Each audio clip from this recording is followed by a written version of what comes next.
সৰ্বদুখ মাৰ্জনা কৰক পিতা মোৰ দুখতে আজি পৃথিৱী ধ্বংস হ'ব ধৰিছে মোক ক্ষমা কৰক পিতা কুলাঙ্গাৰ পুত্ৰ পিতা তই মোৰ পুত্ৰ হয় এনে কুকৰ্মত লিপ্ত হলি তোৰ গৰ্ভত থকা খাস্তজ্ঞান তই ইয়ালৈকে ললি নহয় পিতা দেৱ সমাজত মানে পুৰুষ হয় দেৱ সমাজত তই হৰিনাম গাই ফুৰ তই আজি যি মহা ভুল কৰিলি তাৰ কোনো ক্ষমা নাই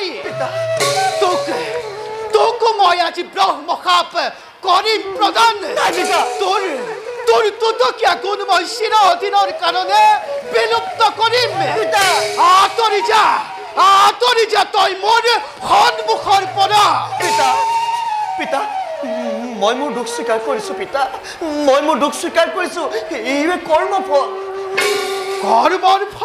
পিতা কি কৰ্মৰ ফল পিতা তই মোক আজি শাস্ত জ্ঞান দিবলৈ আহিছ পিতা মোৰ চাৰিটি সন্তানে মোৰ এই কথা মতে সাংসাৰিক হৈ জীৱন যাপন কৰিছে আৰু তোক মই বিবাহ কৰিবলৈ কোৱাত তই মোৰ কথা হেয়জ্ঞান কৰি নিজকে মানিবলৈ পৰিচয় দিব পৰা শুন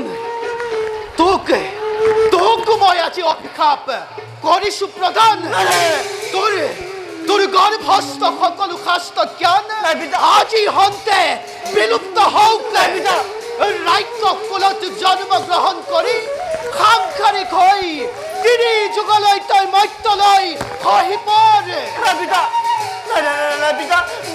মোক এনে ব্ৰহ্মশাপ নকৰিব প্ৰধান পিতা আপুনি সৃষ্টিৰ অধিকাৰী মোক ক্ষমা কৰক পিতা মোক ক্ষমা কৰক মোৰ ব্ৰহ্মশাপ কদাপি নহয় সন্দেহ মোৰ খাপে তোক ভস্মীভূত কৰক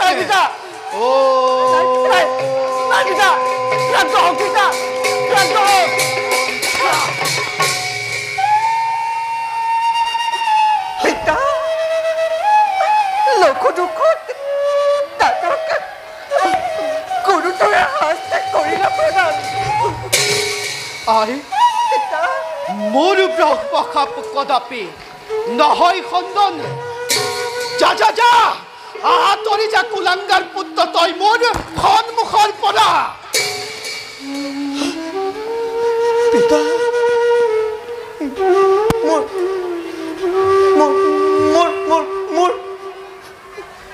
মোৰ হাজাৰ বছৰৰ তপস্যাৰ ফল এক নিমিষতে ধ্বংস কৰি দিলা দাদা হে প্ৰভু নাৰায়ণ হে ষোল্লপানী চাৰ্যসী আজি পিতৃয়ে পুত্ৰক ব্ৰহ্মশাপ কৰিছে প্ৰধান পিতা মই মোৰ ব্ৰহ্মশাপ লৈছো শিৰপাতি পিতা কিন্তু ইয়াৰ পৰা পৰিত্ৰাণ পোৱাৰ এটি উপায় দিয়ক পিতা শুন দিও মই তোক উদ্ধাৰৰ উপায় সত্য যুগত বহ্নিমান নামে ৰজা হৈ শতাধিক ৰমণীক বিবাহ কৰাই মোৰ সংসাৰ তই সুন্দৰ কৰি তুলিবি আৰু ত্ৰেতা যুগত ৰাক্ষস কুলত জন্ম গ্ৰহণ কৰি ৰাক্ষসী কন্যাক বিবাহ কৰাই মোৰ সৃষ্টিৰ ভাৰসাম্যতা তই ৰক্ষা কৰিবি আৰু সেই যুগত তোৰ নাম হ'ব বিভীষণ আৰু দাপৰ যুগত গৃহ কন্দলৰ সূচনা কৰি ন্যায় অন্যায় নকৰি বিচাৰে কুৰুক্ষেত্ৰ যুদ্ধৰ শেষত তই মুক্তি লভিবি আৰু সেই যুগত তোৰ নাম হ'ব শকুনি আঁতৰি যা তই মোৰ সন্মুখৰ পৰা পিতা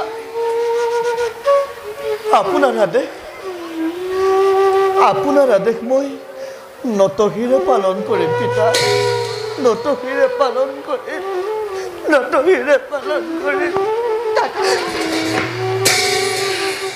কিন্তু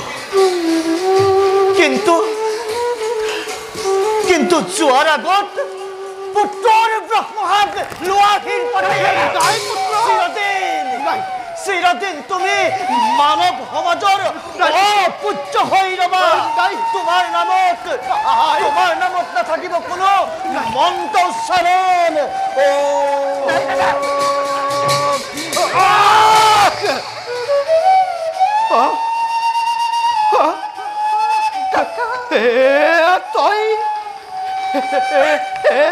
তই কি কাম কৰিলি পুত্ৰ? কিয় তই মোক অভিশাপ কৰিলি প্ৰদান?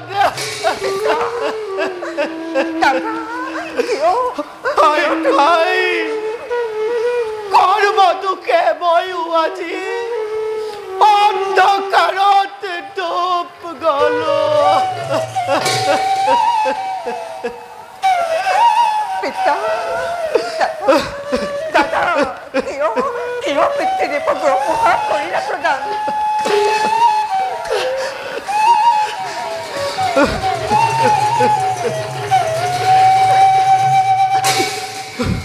প্ৰজাপতি প্ৰজাপতি প্ৰভু ভূমিত কিয় পৰি আছে?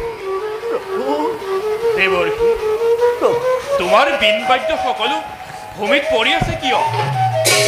হে প্ৰভু ভোলানাথ, মোৰ সৰ্বদোষ মাৰ্জনা কৰিব প্ৰভু। বিপদৰ সময়ত দেখা পোৱাৰ বাবে নাৰদৰ জীৱন সাৰ্থক হ'ল প্ৰভু। পিতাই আজি মোক ব্ৰহ্মপাপ কৰিলে প্ৰদান। 3 যুগ ধৰি মই সাংসাৰিক জীৱন যাপন কৰিব লাগিব। আৰু সেয়েহেতু পুত্ৰয়ো মোক অভিশাপ কৰিলে প্ৰদান। চিৰদিন মানৱৰ মই অপূজ্য হৈ ৰম। ব্ৰহ্মশাপত লিপ্ত হ'ব লগা হ'ল। প্ৰভু এইবোৰ সকলো বিধিৰ লিখন। মহাপ্ৰলয়ৰ আগমুহূৰ্তত আমি নিজেই এক মহাপ্ৰলয় সৃষ্টি কৰিলোঁ। নাৰদ, প্ৰভু তোমাৰ অভিশাপ আমি খণ্ডন কৰিব পাৰিম, প্ৰভু কিন্তু প্ৰজাপতি কিন্তু প্ৰভু আপোনাৰ অভিশাপ চিৰদিন থাকিব ধৰা। ইয়াৰ কোনো উপায় নাই। মোৰ সৰ্বদোষ মাৰ্জনা কৰিব প্ৰভু, সৰ্বদোষ মাৰ্জনা কৰিব। প্ৰভু হয়দত্তই সকলো বেদ বেদাংগ হৰণ কৰি সমুদ্ৰৰ তলত ডুব গৈ আছে। প্ৰভু আপুনি বেদ শাস্ত্ৰ উদ্ধাৰ কৰি সৃষ্টি ৰক্ষা কৰক প্ৰভু। মই এতিয়া বিদায়হে মাগিছো। গুৰু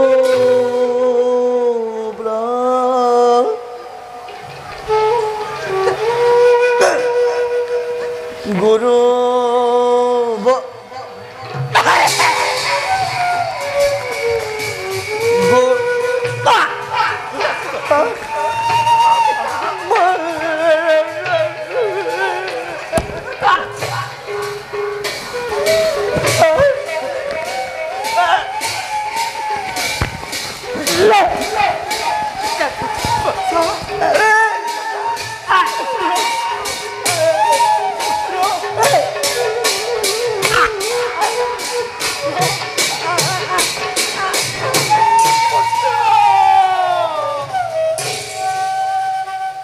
প্ৰজাপতি,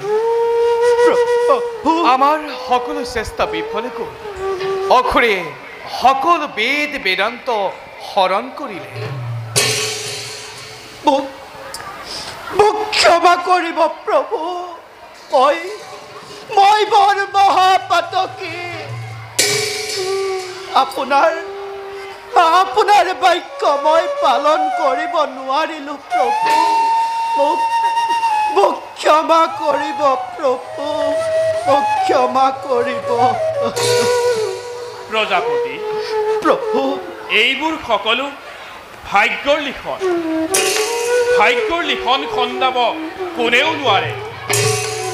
আজি পৃথিৱীৰ পৰা লক্ষ্মী মাৰ গ'ল শাস্ত্ৰবিদ নাৰদো আজি কক্ষচ্যুত হ'ল গতিকে এনেবোৰ বিপদে আৱৰি ধৰিবই যেনে তেনে বেদশাস্ত্ৰ উদ্ধাৰ কৰিবই লাগিব আমি অনতি পলমে নিজ কৰ্তব্যত অগ্ৰসৰ হোৱা ভাল হ'ব বেদশাস্ত্ৰ উদ্ধাৰ কৰিবই লাগিব নহ'লে পৃথিৱীৰ মনুষ্য সমাজ জ্ঞানৰ পৰা বঞ্চিত হ'ব প্ৰজাপতি আমি সত্যব্ৰত ৰজাৰ ওচৰলৈ যাবলৈ আহিছিল পিতা আৰু পুত্ৰৰ তৰ্ক শুনিহে ইয়াত পালোহি হোৱা ঘটনা হৈ গ'ল তাৰ বাবে নকৰিব আক্ষেপ আজি আমাৰ ভাৰ্য লক্ষ্মী নাই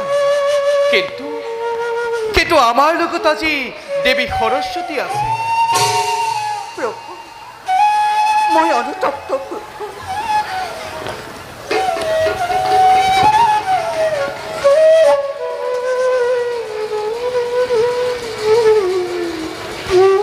দেৱী দোষ কাৰো নাই এই সকলোবোৰ ভাগ্যৰ লিখন